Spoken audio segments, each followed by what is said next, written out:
Bismillahirrahmanirrahim. Assalamualaikum warahmatullahi wabarakatuh. Alhamdulillahirabbil alamin. Kita masih dipertemukan kembali dalam mata kuliah materi dakwah dengan dosen pengampu Bapak Azmi Mustaqim.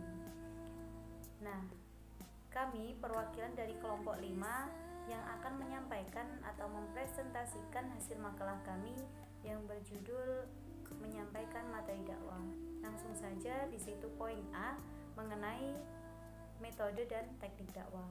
Dalam kehidupan sehari-hari kita, tidak jarang kan kita mendengar yang namanya metode maupun teknik.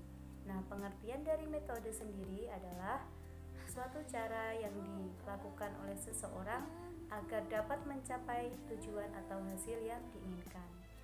Dari pengertiannya itu, kita dapat menarik kesimpulan bahwa pengertian dari metode dakwah adalah suatu cara yang digunakan oleh dai atau pendakwah untuk menyampaikan pesan kepada mad'u.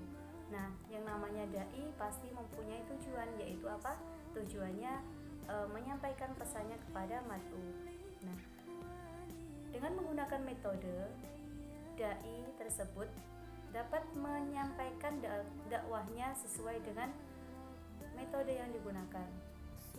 Agar apa?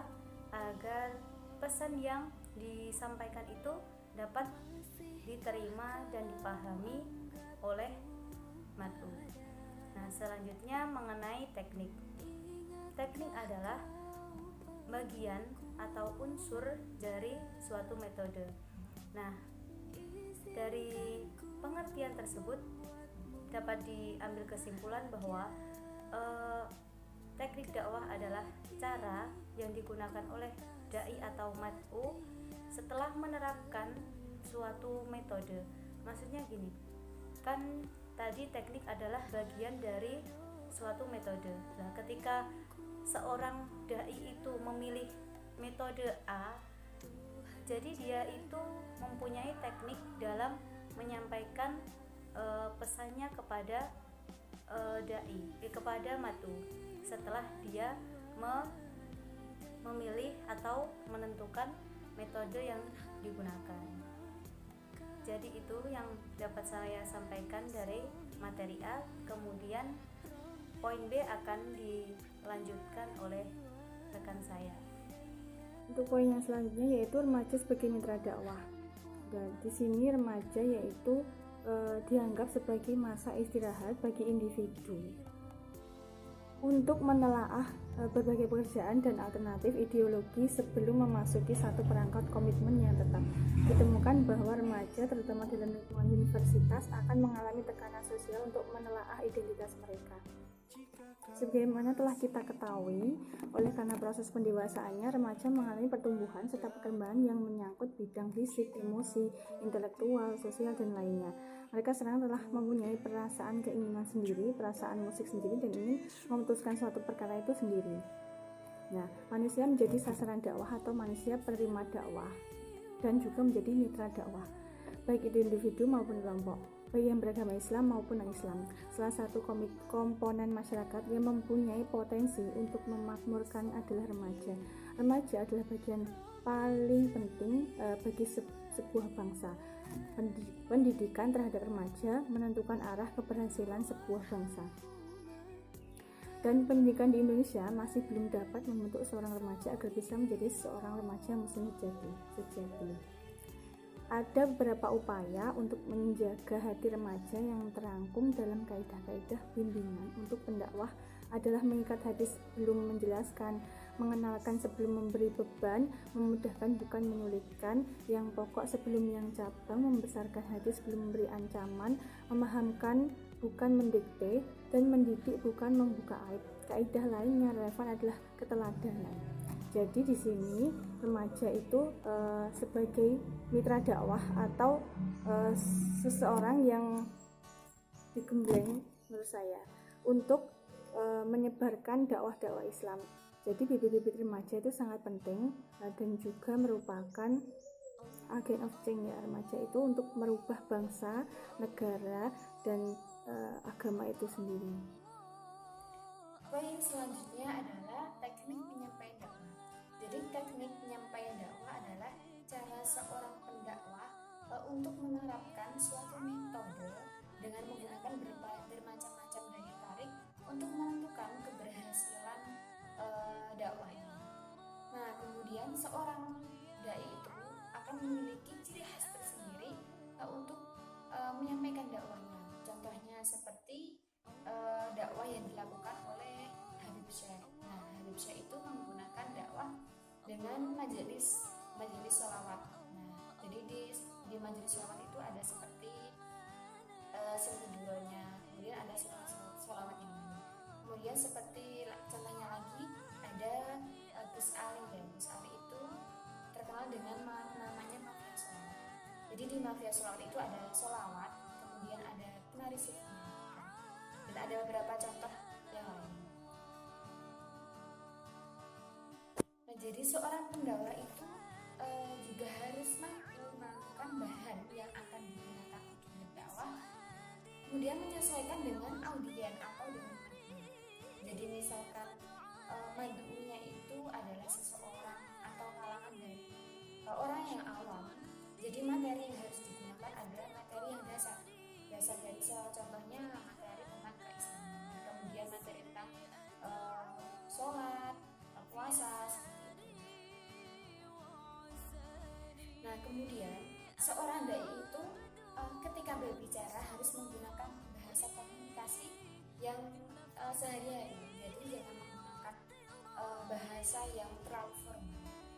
Jadi ketika kita menggunakan bahasa yang formal, mad'u itu akan merasa canggung, akan merasa tidak nyaman dengan apa yang kita katakan. Nah, jadi dalam teknik penyampaian dakwah ini ada beberapa hal yang harus diperhatikan oleh seorang dai.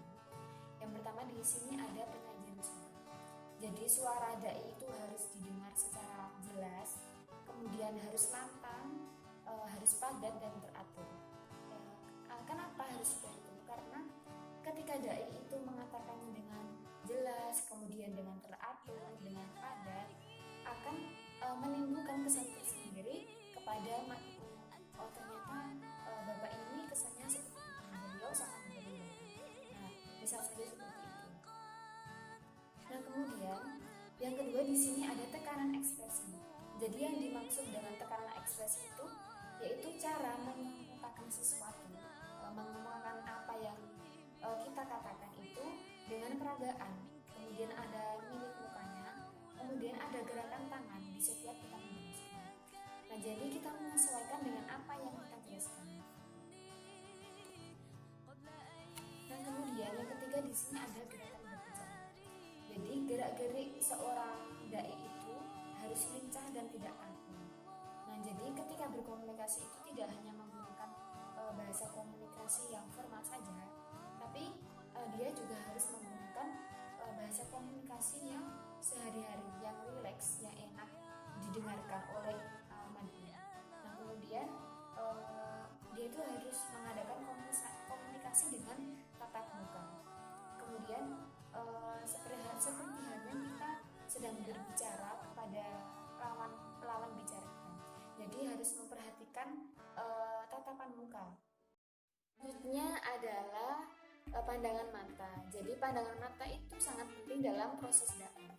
Pandangan mata itu sangat mempengaruhi konsentrasi seorang mad'u dalam mendengarkan materi yang telah disampaikan oleh seorang dai.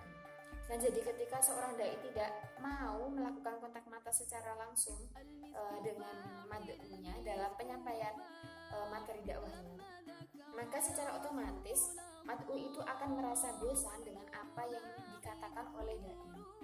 Nah, secara tidak langsung mereka akan bermain HP sendiri, kemudian akan berbicara sendiri dengan temannya. Nah, seperti itu. Jadi ketika sudah ada kericuhan-kericuhan, pastinya seorang dai akan mendengar karena dia tidak didengarkan lagi.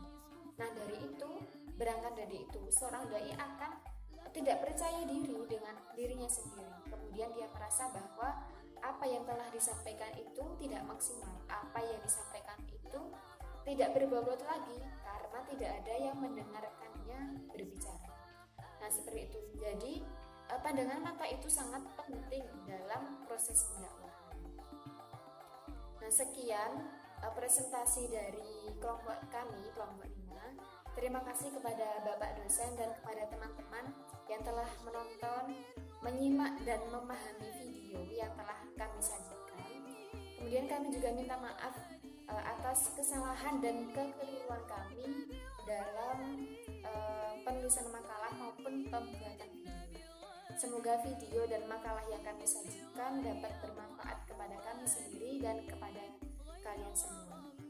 Terima kasih. Wallahul muwaffiq ila aqwamit thoriq. Wassalamualaikum warahmatullahi wabarakatuh.